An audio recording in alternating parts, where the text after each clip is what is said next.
Chýbala vám trošku ako keby taká ľahkosť. Čím to vysvetliť? Neviem, na tréningu nám to jazdí, strieľa, neviem čo. Hovorí sa, že ten posledný krok je najťažší, tak možno to je to. Za posledné 2 zápasy domáci jeden jediný gólik, teraz máte pár dní na to, aby sa to dalo napraviť? Tak musíme to ešte viacej zjednodušiť, viacej strieľať a potom sa možno to šťastie prikloní viacej na našu stranu.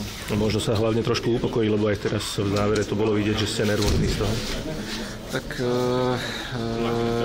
koniec sezóny potrebujeme tie body, potrebujeme potvrdiť play-off, ktorý sme si dali a tak jasné, že tam na konci bola trošku nervozita.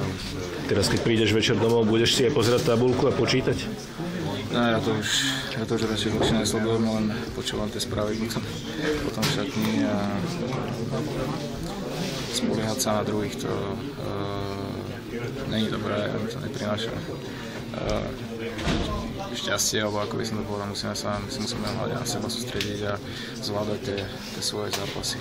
Výrazný krok môžete spraviť už teraz v piatok? Tak už je najvyšší čas.